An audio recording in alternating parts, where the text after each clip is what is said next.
Good afternoon बच्चों, कैसे हैं आप सब। आशा है आप सब अच्छे होंगे।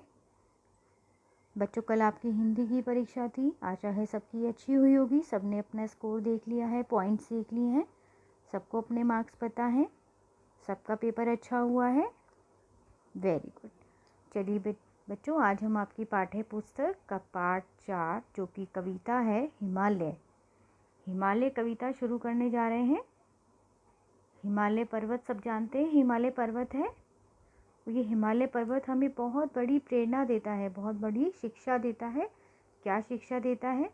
इस कविता के माध्यम से हमें सोहन लाल द्विवेदी जी ने हिमालय कविता की एक बहुत बड़ी प्रेरणा दी है, जो हम इस कविता में पढ़ेंगे।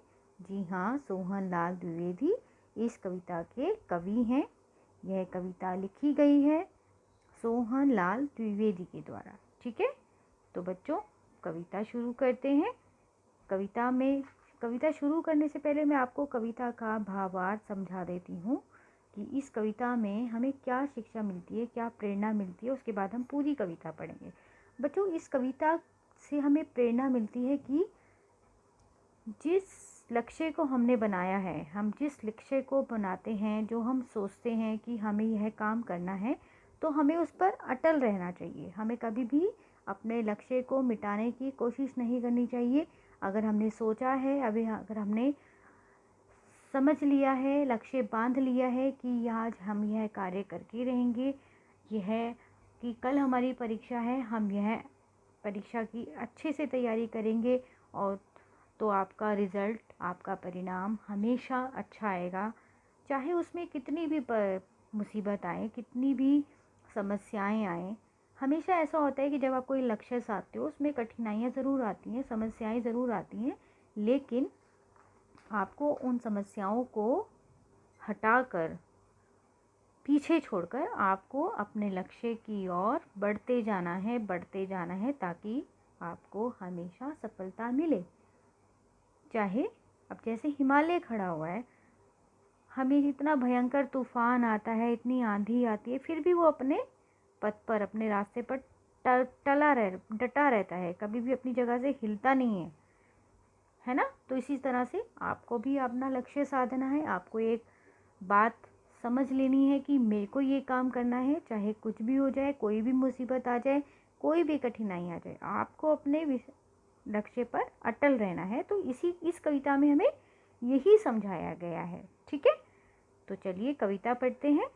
युग युग से अपने पथ पर, युग युग अर्थात बहुत समय से, पथ अर्थात रास्ता, युग युग से अपने पथ पर देखो कैसा खड़ा हिमालय, डिगता कभी ना अपने प्रण से, रहता प्रण पर खड़ा अड़ा हिमालय।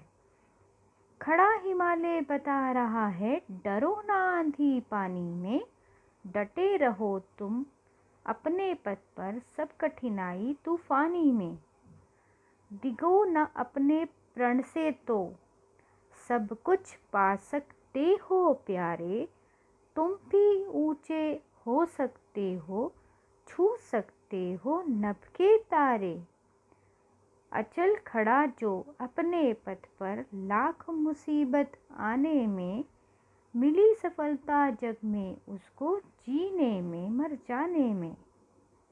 तो बच्चों, इस कविता में यही बताया गया है कि बहुत समय से हिमालय जो है वो अपने जगह पर खड़ा हुआ है, वो अपनी जगह से हिलता नहीं है, क्योंकि उसने प्रण ले रखा है, उसने प्रतिज्ञा ले रखी है कि मैं अपनी जगह से नहीं हिलूँगा। चाहे आंधी आ जाए, तूफान आ जाए, जितना मर्जी पानी आ जाए, लेकिन मैं यहाँ पर डटा रहूँगा, नहीं हिलूँगा यहाँ से, अपने रास्ते से। चाहे जितनी भी मर्जी कठिनाइयाँ आ जाए, चाहे जितने मर्जी तूफानी अर्थात तूफान आ जाए, लेकिन मैं अपनी जगह यहाँ से नहीं हिलूँगा। डिगो ना अपने प्रण से तो सब कुछ पा सकते हो प्यारे। मतलब अगर आप अपने प्रण से, अपनी प्रतिज्ञा से अगर आप नहीं हिलोगे, नहीं डगमगाओगे, प्रण कर लोगे कि मैं इसे पूरा करके ही रहूँगा, तो आप भी बहुत ऊंचे उठ सकते हो। एक दिन ऐसा आएगा कि आप आसमान के तारे भी छू सकते हो। अचल खड़ा जो अपने पथ पर, जो हमेशा अपने रास्ते पर अटल खड़ा रहता है, बिल्कुल हिलता नहीं है, स्थिर खड़ा रहता है। अचल अर्थात स्थिर खड़ा रहता है, बिल्कुल हिलता नहीं है अपने रास्ते से।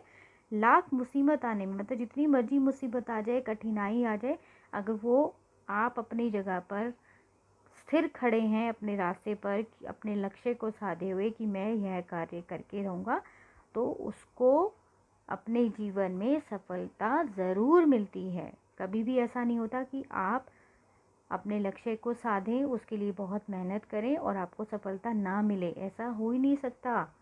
आप अगर आप अपना कोई लक्ष्य साधते हैं और उसके लिए मेहनत करते हैं, मुसीबतों का सामना करते हैं, तो एक दिन आपको सफलता अवश्य मिलेगी। आपको बस अपने ऊपर आत्मविश्वास होना चाहिए, दृढ़ विश्वास होना चाहिए कि मैं यह कार्य कर सकता हूँ, तो आपको एक दिन सफलता ज़रूर मिलेगी। ठीक है बच्चों, तो आपको इस कविता से अच्छे से सीख लेनी है कि आपको अपने ऊपर आत्मविश्वास होना चाहिए, अपने लक्ष्य को आपको बनाना है और उसके लिए जितनी भी मेहनत करनी है वो करिए, चाहे जितनी मर्जी कठिनाइयाँ आ जाए, फिर भी आपको सफलता अवश्य मिलेगी।